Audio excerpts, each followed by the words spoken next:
সস্তায় প্লেনের টিকিট এটা কিন্তু বেশ একটা চ্যালেঞ্জিং ব্যাপার হতে পারে, তাই না? একদম। আজকের আলোচনায় আমরা ঠিক এই বিষয়টা নিয়ে কিছু টিপস বা কৌশল নিয়ে কথা বলবো। হ্যাঁ। আমাদের হাতে একটা উৎস আছে যেখানে বেশ কিছু কাজের পরামর্শ দেওয়া হয়েছে। দেখা যাক এগুলো কতটা কাজের আসলে। ঠিক। আসল লক্ষ্যটা হলো এই কৌশলগুলোর পেছনের লজিকটা একটু বোঝা। তাহলে হয়তো ভ্রমণের খরচ আসলেই কমানো যেতে পারে। অবশ্যই। আর সত্যি বলতে একটা ভালো ডিল কেনা চায় বলুন। দেখি উৎসটা কি বলছে। বেশ, তাহলে একদম শুরুতেই আসি সময় জ্ঞান নিয়ে। কখন বুকিং করা উচিত আর কবে ট্র্যাভেল করা ভালো। হ্যাঁ। উৎসে যেমন বলছে মঙ্গলবার বা বুধবার বুকিং করলে নাকি ভালো। আচ্ছা। কারণ হিসেবে বলছে অনেক এয়ারলাইন নাকি মঙ্গলবার সন্ধ্যায় ধরুন 7টার দিকে সিস্টেম আপডেট করে। এটা কি আসলেই সত্যি? দেখুন, এটা একটা বেশ প্রচলিত ধারণা। এর পেছনে যুক্তিটা হতে পারে যে সপ্তাহের মাঝামাঝি সময়ে বিজনেস ট্রাভেলার ছাড়া সাধারণ যাত্রীর চাপটা একটু কম থাকে। ও আচ্ছা। তো তখন চাহিদা কম দেখে হয়তো এয়ারলাইনগুলো কিছু সস্তার সিট অফার করে। আর ওই মঙ্গলবার আপডেটের বিষয়টা, হ্যাঁ, কিছু এয়ারলাইনের ক্ষেত্রে হয়তো সত্যি, যারা পুরো সপ্তাহের বিক্রির ডেটা দেখে নতুন দাম ঠিক করে। কিন্তু এটা যে সব এয়ারলাইনেই হবে তা নয়। না, সেটা বলা মুশকিল। আবার একইভাবে সপ্তাহের মাঝে ধরুন মঙ্গলবার বা বুধবারে ট্রাভেল করলে এয়ারপোর্ট বা ফ্লাইটেও ভিড়টা কম থাকে সাধারণত। শুক্রবার বা রবিবারের তুলনায় তো বটেই। এটাও এয়ারলাইনগুলোর একটা কৌশল হতে পারে আসন ভরানোর জন্য। বুঝতে পারছি। তার দিনটা গুরুত্বপূর্ণ, কিন্তু আসল খেলাটা চাহিদা আর যোগানের। একদম।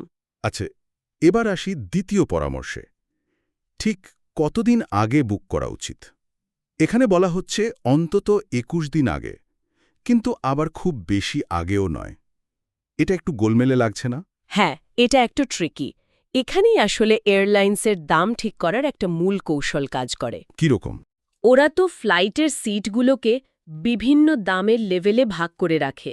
যেমন উচ্চতাতে কুয়ালালুমপুর লন্ডন ফ্লাইটের উদাহরণ দিয়েছে না? হ্যাঁ হ্যাঁ। হয়তো প্রথম ২০ জন যাত্রী সবচেয়ে কম দামটা পেলেন। এটাকে বলতে পারেন একটা আর্লি বার্ড কোটা টাইপের। আচ্ছা, কোটা সিস্টেম। হ্যাঁ, ওই কোটা শেষ হলে দামটা পরের ধাপে চলে যায়। এবার আপনি যদি খুব আগে বুক করেন, ধরুন ৬ মাস আগে, তখন হয়তো ওই সর্বনিম্ন দামের কোটাটা খোলেইনি। ও আবার যদি খুব দেরিতে করেন, ২১ দিনের কম সময়ে, তখন ওই সস্তা কোটা শেষ হয়ে যাওয়ার সম্ভাবনাই বেশি। এয়ারলাইনগুলো আসলে তাদের লাভের মার্জিনটা বাড়ানোর জন্য চাহিদা দেখে দামটা অ্যাডজাস্ট করতেই থাকে। বুঝতে পারছি। তাহলে ওই ২১ দিনের ব্যাপারটা একটা অ্যাভারেজ সময়সীমা, যখন সস্তার কোটা পাওয়ার চান্স থাকে। আচ্ছা, আন্তর্জাতিক ফ্লাইটের ক্ষেত্রে কি? উৎস বলছে বেস্ট ডিল পেতে হলে নাকি ১১ থেকে ১২ সপ্তাহ আগে দেখতে হবে। হ্যাঁ, ইন্টারন্যাশনাল রুটে তো মানুষজন আরও আগে থেকে প্ল্যান করে, তাই না? ঠিক। তো এয়ারলাইনগুলোর দাম ঠিক করার স্ট্র্যাটেজিও একটু আলাদা হয়। এই ১১-১২ সপ্তাহের সময়টা হয়তো এমন একটা পিরিয়ড যখন এয়ারলাইনগুলো প্রাথমিক চাহিদাটা বোঝার চেষ্টা করে আর কিছু ভালো ডিসকাউন্ট দিয়ে সিট ভরাতে চায়। তার ওই সময়টায় নিয়মিত দাম চেক করতে হবে। একদম, খুব জরুরি, কারণ দাম কিন্তু তখনও ফিক্সড থাকে না, পাল্টাতে পারে। আচ্ছা, পরের টিপসটা বেশ ইন্টারেস্টিং। বলছে বড় এয়ারপোর্টের বদলে কাছাকাছি ছোট এয়ারপোর্টে নামার চেষ্টা করতে। যেমন লন্ডনের হিথ্রোতে না নেমে ম্যানচেস্টারে নামা, তারপর ট্রেনে লন্ডন যাওয়া। এটা কি আসলেই সাশ্রয়ী হয়? এটা কিন্তু বেশ কাজের একটা কৌশল হতে পারে, তবে সব ক্ষেত্রে নয়। দেখুন, ছোট এয়ারপোর্টগুলোতে অনেক সময় ল্যান্ডিং ফি বা অন্যান্য চার্জ কম থাকে, তাই বাজেট এয়ারলাইনগুলো ওই এয়ারপোর্টগুলো বেশি ব্যবহার করে, ফলে টিকিটের দামটা কম হতে পারে। লজিক্যাল। কিন্তু এরপর তো আপনাকে মূল শহরে যেতে হবে, তাই না? সেটার জন্য ট্রেন বা বাসের খরচ আর অতিরিক্ত যে সময়টা লাগবে, সেটাও তো হিসাবে ধরতে হবে। অবশ্যই। সব মিলিয়ে যদি টাকা বাঁচে আর সময়টাও ম্যানেজ করা যায়, তবে এটা ভালো অপশন। সেটা ঠিক। আচ্ছা, এবার একটা টেকনিক্যাল টিপস নিয়ে কথা বলি।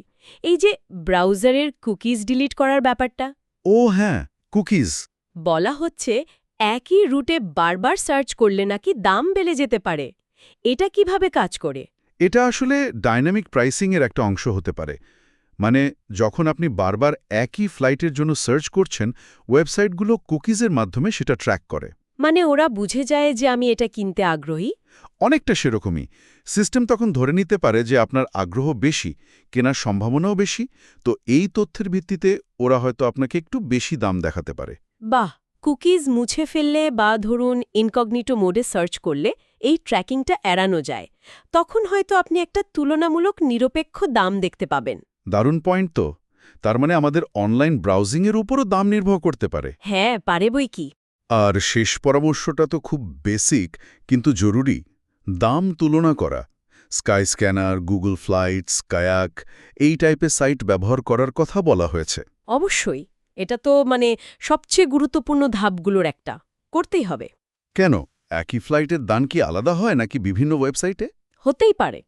দেখুন, এয়ারলাইনের নিজস্ব ওয়েবসাইট আছে, আবার অনলাইন ট্রাভেল এজেন্সি বা ওটিএ আছে।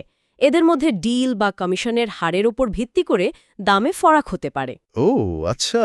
এমনও হতে পারে যে কোনো থার্ড পার্টি সাইটে আপনি এয়ারলাইনের নিজের সাইটের চেয়েও ভালো ডিল পেয়ে গেলেন।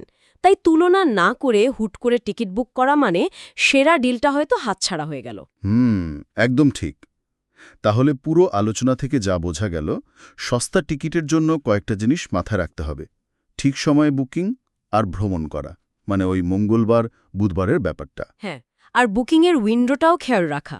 খুব আগে না, খুব পরেও না, ওই ২১ দিন বা ১১-১২ সপ্তাহের ব্যাপারটা। ঠিক।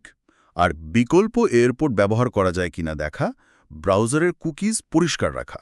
আর সবচেয়ে জরুরি, বিভিন্ন ওয়েবসাইটে বা অ্যাপে দামটা ভালো করে তুলনা করা। একদম। এই কৌশলগুলো আসলে এয়ারলাইনগুলোর যে জটিল প্রাইসিং সিস্টেম আর বাজারের চাহিদা যোগান, সেটারই সুযোগ নেওয়ার চেষ্টা। হ্যাঁ, একটু স্ট্র্যাটেজিক হতে হবে। তথ্য জেনে বুঝে সিদ্ধান্ত নিলে অবশ্যই কিছুটা সাশ্রয় করা সম্ভব। আলোচনাটা কিন্তু বেশ কাজের হলো। তবে এখানে একটা প্রশ্ন মনে আসছে, জানেন? কি বলুন তো? আমরা তো জানলাম যে এয়ারলাইনগুলো কোটা, লাভের মার্জিন, আমাদের সার্চ হিস্ট্রি এই সব কিছুর উপর ভিত্তি করে দাম ঠিক করে। কিন্তু এই যে আমরা স্ক্রিনে একটা দাম দেখছি, সেটার পেছনে পর্দার আড়ালে আর কোন কোন ফ্যাক্টর কাজ করতে পারে, যা হয়তো আমরা ভাবতেও পারি না? যেমন ধরুন, হঠাৎ করে ওই রুটে কার্গোর চাহিদা খুব বেড়ে গেল বা অন্য কোনো এয়ারলাইনের ফ্লাইট বাতিল হলো। এগুলোও তো দামকে প্রভাবিত করতে পারে, তাই না? এটা নিয়ে কিন্তু ভাবা যেতে পারে। Interesting point. সত্যি তো, এটা নিয়ে ভাবার অবকাশ রইল।